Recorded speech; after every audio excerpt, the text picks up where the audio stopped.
Parce que le maître est là. Ce qu'on peut se repentir, mais qu'on a fait les autres. Et le moment est arrivé, l'enlèvement est zoya. Oui, tu vois, tu es sur la boue. Ce qui te dit, tu vas dire 20 ans de courant vie au sein de Yessoa, il y a grâce. Non, il m'a dit. Parce que tous les signes, la fin du monde, c'est ce ça reste que l'arrivée, il y a mettre la mission poto qui est débattement contre la tribulation. Il y a un ordre mondial. Baza clair, on va dire, on a bango. Bazo, on a un secteur d'éducation, on a la classe. Il doit infiltrer dans la biso, dans le niveau de la classe. Comme il biso que tous les religieux comme un moutoumoko pour la bonne cause. Pape Aza clair, Aza kolobate sur le boyato sangana pour la pacte, il y a pour sauver l'humanité.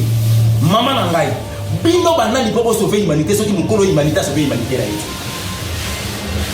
Quand on va infiltrer sur le niveau, il y a une école, vous avez facilité pour infiltrer sur le plan politique, sur le plan économique. Après, comment nous sommes bello pour faire le 166. Chez Bissou Télévision, chaîne Oyo Kokani na yo.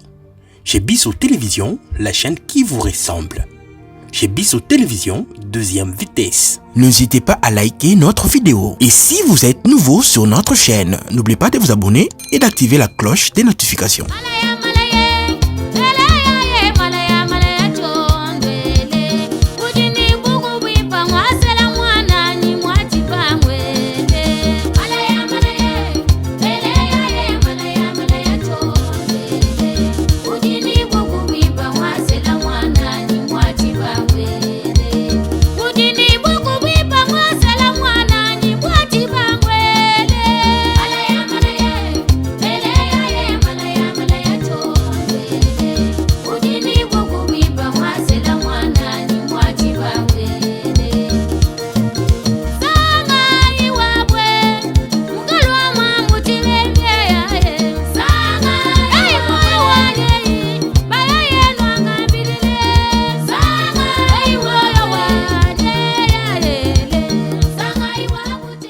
Fini tous les tracas. Créer une chaîne YouTube professionnelle Nayango Okuzwa. Un logo professionnel, une page Facebook professionnelle. Monétisation. Oui, première vidéo gratuite. Na Italie, déblocage de paiement. Gestion de vos chaînes YouTube, protection de vos vidéos, boostage, monétisation en RDC, prise de vue et réalisation de vos vidéos. Problème Nyons Italie site nayo, Benga Biso. Bonzambe katina mkule. Mboti maman nangai Clarisse. Non, Dieu fait grâce qui mes amis aussi ça va. On peut commencer par la prière. Heureusement que vous avez l'esprit de Dieu. Si on va donc précéder les gars, ils sont de avancer parce que ma cambo est allé bonzambe baloubakayango à travers le Saint-Esprit. Vous allez mieux à la centre pour permettre la communication et ça. Ok, merci.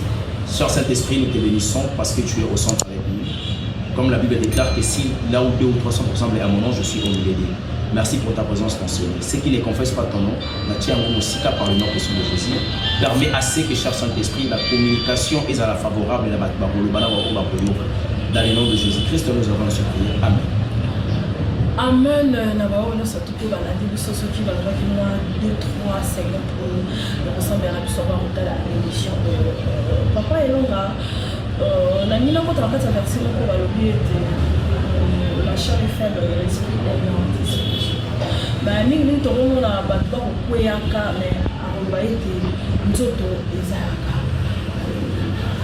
Mais l'esprit est non disposé pour combattre cette chair.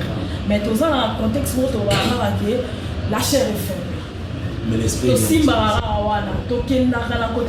bien disposé.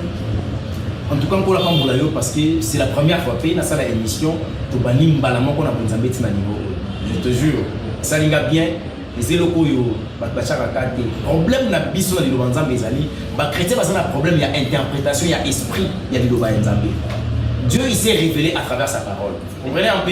Alors le monde ne devait pas avoir la révélation de la parole.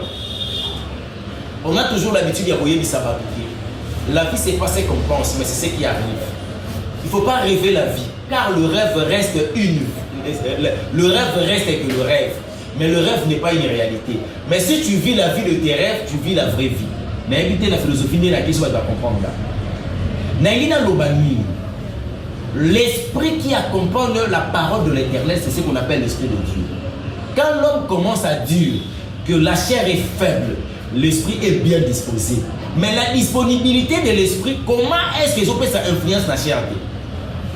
Or, ce qui est au Fungula, Jean chapitre 3, verset 6, ma commune en disant, mais c'est clair, histoire de Nicodème, là, Jésus-Christ avait dit à Nicodème que ce qui est né de la chair est chair, et ce qui est né de l'esprit est esprit.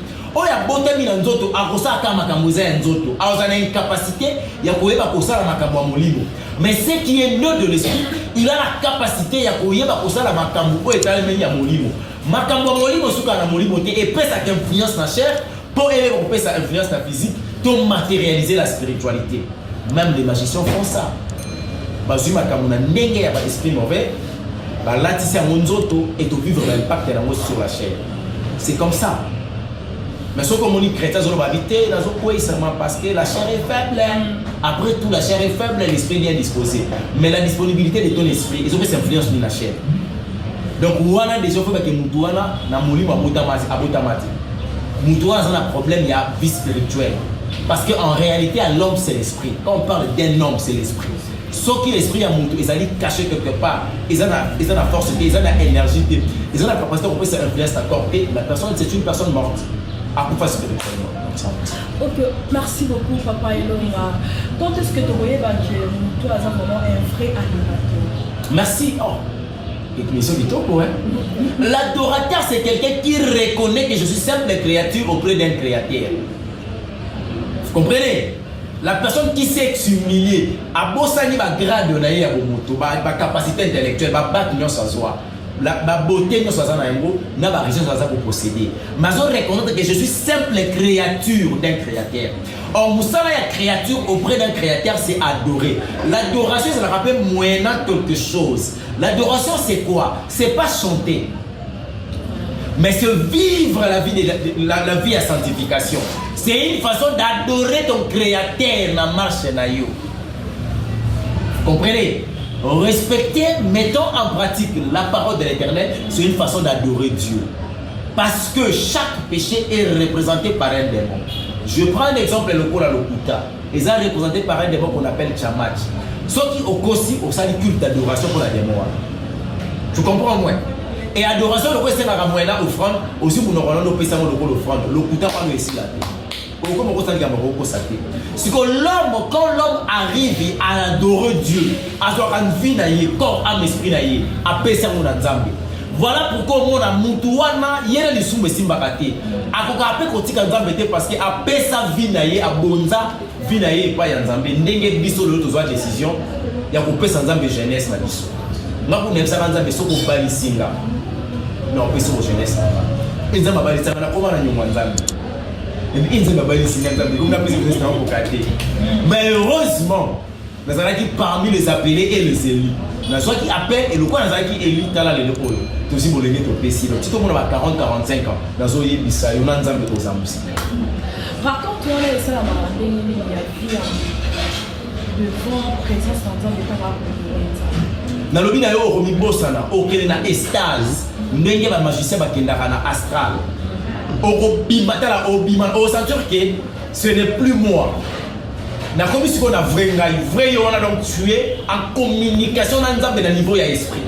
Tu sens que tu adores dans le niveau de l'esprit. Et ça nous sommes à côté la profondeur de la prière à comme les là. À comme réaliser mon montant mon autres tinati. Et ben donc les saillie à mon grandeur ya Nzambe. C'est ça. C'est quand papa allait mon auto adorer. Je te dis ozoyoka maloba oyo obité oyo ale moloto te oyo molimo sa ndazolo bela biso à travers d'autres ya ale moloto. Tu vois un peu, c'est une façon il adorait au président de Bakombo. Pourquoi au bandi kotala nazali simple origine na ngeuta spermatozoïde banda kotala siko origine na route na spermatozoïde après 2 semaines à komakila après yango suki bandi kobota linweye misu makiki na bandi koza physionomie. Non, quel mystère. Au longo wana oye kozonga na commune Nzambe na Genèse chapitre 1er. Bible eza koloba ke au commencement Dieu créa le ciel et la terre. C'est qu'avant, au commencement, Dieu existait. Donc, je parle d'une personne, il a existé avant le commencement, il existait. Au commencement, Dieu créa. Donc, Dieu existait avant le commencement.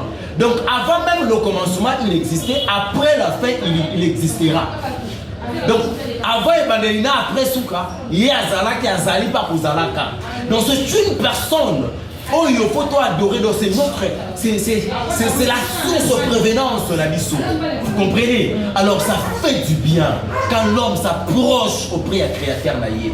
Moi, je dis que la chance. Si je rentre à la maison, mes enfants vont comme à l'instinct, pas possible. Je te dis impossible. Parce que la nation n'a pas dit mais vous avez quand même pas basité. Parce que moi, je suis comme les Tuberger Queen. Je suis Queen. Queen, aux alarmes, moi, si qui n'est pas maman. Donc, moi, je suis dit que les scènes de mémoire, il y avait un mot papa. Les scènes de mémoire, il y avait là-bas, ici, on a papa. Si vous avez retourné la Queen, et Queen, ça a papa. Si vous avez un boy, il va tout le monde on va papa. Au moins, un mot, il va maman, c'est comme une Nicolas Barba maman. Donc, ceux qui écoutent tout bas, Monica va se séparer. Na pesi bango bomboté, na pesi bango ya poliate. Mais bah il y a des choses ça n'a pas envie sur l'histoire. À combien plus forte raison et que là maman ni mokeli na yi. So moni mutazo ko maman nzambe dezo séparer ça a été qui a un problème d'intimité à reconnaître d'abord que non il a été créé par une personne. Est-ce qu'il y a une puissance d'adoration? La communication de l'Esprit Saint, ça s'est fait. Non, il y a des aussi, il y a une personne qui est malade dans sa théorie. Parce que comme ici, comme un moment où on a besoin de Dieu siège au milieu des adorations et des louanges. Essaie un peu de réfléchir pour analyser le mot siège, ça signifie quoi? Et si tu as une décision administrative, elle aura au siège, il y a pas peur de siège à UDPS. Donc, il y a pas peur de UDPS. Ils auront un siège là-bas. Parce qu'on a un siège à l'adoration à la louange. Non, il y a une solution à la vie à Batou. Ils ont l'adoration à la louange. Ce qui j'ai récolté, c'était la louange et quoi il s'agit. Il y a des choses. Nous devons adorer. Et il y a des choses. Et ça, quand nous laissons louer. Non, il y a des choses qui n'a pas les kelio. On va dire qu'on loue Nzambe, qu'on pète les maboko. On y a des la tombolo li kola pas sinanga. On l'équipe pas sinanga na nyoso. On a dit kola pas sinanga. On l'équipe pas sinanga na moneni. Non tombolo parce qu'il y a un muto passe. Nzambe c'est qu'on fait dans muto là maintenant que c'est à passer muto tombolanga. Bon autant on a dit so passer longwe. Mais pas tout va comme la difficulté na c'est à passer habiter dans le Nzambe été.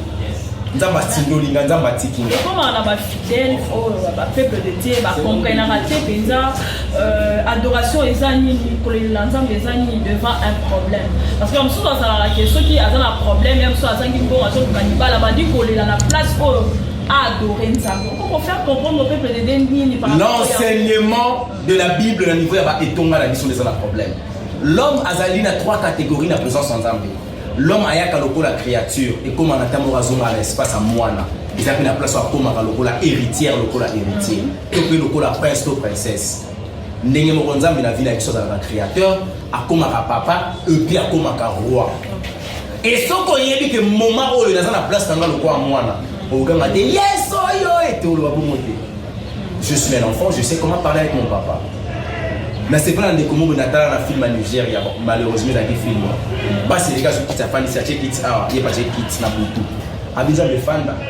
Fanda ko solo. Tant longtemps là je regarde la foi par laquelle la vie procédait dans le film. À ce qui vit, malheureusement me fanda. Directement la femme croit qu'elle est ma femme. Voilà. Ce qu'on Fungoli Hébreu chapitre 11 verset 6. Toute personne doit s'approcher vers Nzambe ya bomoi. Il faut y aller d'abord avec la foi que Dieu il est le rémunérateur. Ce qui nous donne à condimenter que Nzambe ça peut exister, c'est fini. Nous sommes pour ça nous va prière jamais tu descends d'autres comme la solution. Vous comprenez? Alors quand on fait ici Nzambe loko la tata, yo za mwana, je pense aux amamboyés d'Israël. Au gambati, au lelate, au tal Israël ba besoin na yo. Quand tu commences à un moment il y a prière d'autorité. Parce que ma commune a besoin de ce pouvoir. de marcher sur les scorpions et le serpent. Et il dit que toutes les puissances ennemies, toutes les puissances sataniques, démoniaques, tu as le pouvoir de marcher. Mais au commun à moment, on attend au commun succo pour exercer, il se passe dans le pouvoir dans le la prince. Mais le homme chrétien, il s'est rendu au commun à étape où la créature. Créature, aux autres pour adorer, au fin de la quitte. Tu connais pas la personne que tu adores. Il y a des gens qui ont fait la quitte, il faut que tu tournes dans ma belle. Il faut que tu belle pour la tout je nous fléchirons lorsqu'on parle de ces. C'est ça. Tu sais, on est dans le bon mais on va se rendre dans le Fukama. Parce que je parle au nom de mon père. Là où j'ai été tué, maman, non, le papa n'a pas maman, avant de mon kininga, ça là qui quelque part. J'étais dans l'éternité de Dieu. Nous avons été en ça à l'Ikasa. Avant que nous ayons un l'Ikasa. Il y a un effort, il y a un effort pour nous. Il y a un l'Ikasa, il y a un effort. Et dans le retour, nous avons arrêté de reconnaître Dieu. Maman, papa n'a dit ça 8 ans au 500 tout là, maman, excusez-moi. Bateau va salir médecine, bah yébi. Mon beau titan, mon papa a éjaculé. Maman a fait une ovulation. Bah n'a pas 10 milliards de mataka. Ouais, tu m'as dit que Bisabiso effort ni nos salaki pour yo au quota. Parmi les 10 milliards, ça va continuer à aller dans l'imagine. Va continuer ça pour dire tripler. Ce qu'on y a sur les 10 milliards avant Bayaki, effort ni yo salaki pour yo quota. Aux ala Clarisse Witch. N'ayina yebisa ndeko moko na kati ya inconscience ozalaka déjà vainqueur. Olonga kutu bilombe mibali, olonga bilombe basi. Nazo loba na yo, na kati ya conscience ndenge ni ozo ressortir. Tu as un problème de reconnaître ton origine. C'est le plus c'est pas d'où il vient. En zaka la problème parce que faut me danser ma habité Jean créateur. La tiki nyo son lelo ti chat jeli. Habité jeli nyo son na matingomba. Wana nzambe. Non peut mako na nzambe. Na pesa la semaine jeudi. Au moins la semaine on peut ça 7 jours tous les 7 jours on peut ça on a musala. On forcer nous autres lobby les ndeza ya yo ndeza nzambe. Na wakana ke lo mvule kono. Météo kuta mokile police mo. Ah wala Congo. Mon bout na talisi météo lobby na meeting batali météo non président c'est bon. Aya bo brrrmo les bandi. Ba ile parapluie habité bolongola. DSP Sarma na yo kasango. Ba bolu mo météo. C'est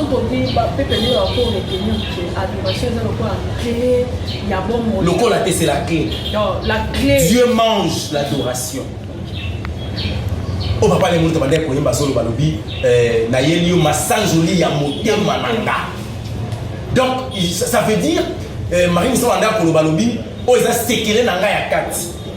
Donc on doit s'assurer que donc comme il y a un problème il y a intimité.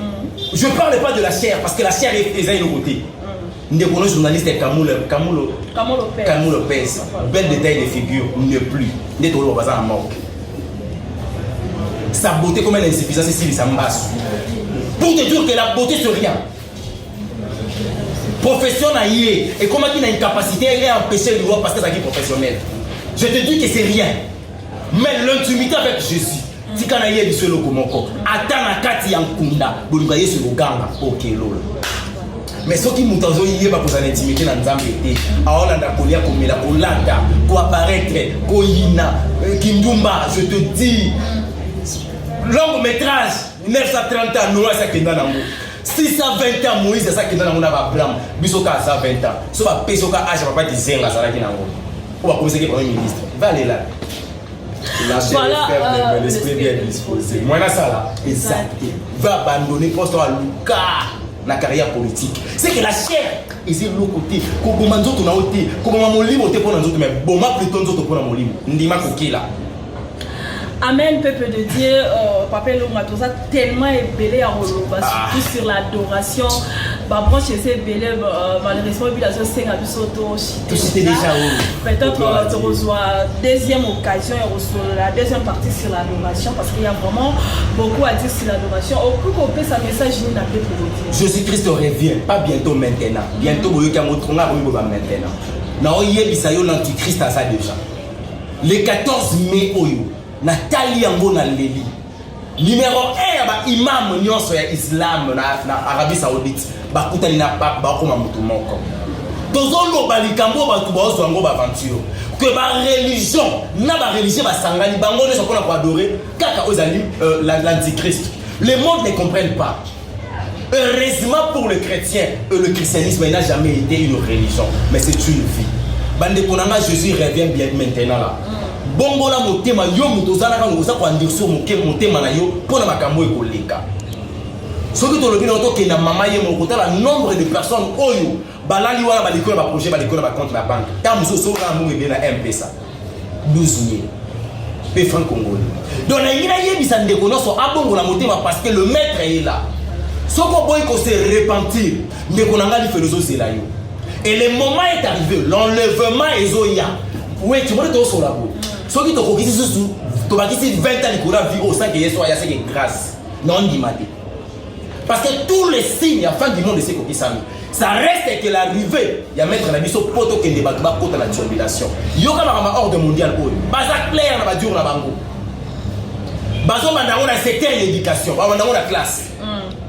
Il doit infiltrer pas dans la biseau, dans le niveau de la classe. Comme il s'habille que tous les religieux comme un moutoumoko pour la bonne cause. Pape Aza clair, Aza Kolobake sur le boyato sangana pour la pacte, il y a pour sauver l'humanité. Maman Nangai, bino banani pour sauver l'humanité, ceux qui nous collent l'humanité, sauver l'humanité là. Quand on va infiltrer sur le niveau, il y a une école, vous avez facilité pour infiltrer sur le plan politique, sur le plan économique. Après, comme à Gewetch, nous sommes bello qu'on va mettre au 66. Voilà, et qu'on a l'Apocalypse saison pour qu'on ça. Tout ce qu'on a dit 3 ans. Dernier verset va Apocalypse, il a dit 3 ans. Tout ce qu'on a dit. Apocalypse, chapitre 1er, c'est bandit. C'est bandit. Voilà, peuple de Dieu, merci beaucoup. Nous surtout qui branché pour la émission Nabino. Quand on a terminé la Kembo, Bikela Mounioso, Bifukama, Masiana Mazana Bomoy, Maïna Latina Nini, Atama Bele Fungwa Bibi, Paina Telemina Bangateo, Oyasimika Zamakasi, Komona Yesu Christo, Atamo Kilebo Ikodima, Oya Lobi Inde Yango. Eko salema ponanga Jésus kolokumisa nasala nini voilà nous sommes sala to banga bokanga manzambe eko malamu mingi le revenu déjà autre et que les vos adorateurs adorons le Père en esprit et en toute vérité. Voilà to comme vraiment dans souka émission auto kokutana mbala esima. Merci beaucoup évangéliste Eloma naebi merci parce que les boutons nzambe est un message à travers la télévision la bien. OK. Merci beaucoup. Merci de numéro de téléphone. Oui, allez-y. De numéro benga biso pour tout ça partage. Aux gens qui sont là pour tout kutana rapona ko bonde la parce que c'est bonde là. Donc il a prier à tout moment pour nous avons la profondeur. Au Betika plus de 143. 97 58 21 ça c'est en 5 je reprends plus de 143 97 58 21 175 voilà c'est pour biso bozi biso za numéro WhatsApp so poza pour la prière vous avez besoin toza wana to bondelaka donc je pense que tu reçois là nzambe nyonso tu nzambe ndapesaka nyonso tu oyo za koluka so problème na yo tikango na se libala kozanga kobota kozanga mbongo kozanga nyonso tu eza biloko mike fuka mama bolo mona se tout genou. Fini tous les tracas. Créez une chaîne YouTube professionnelle Nayango Okuzwa. Un logo professionnel, une page Facebook professionnelle. Monétisation. Oui, première vidéo gratuite.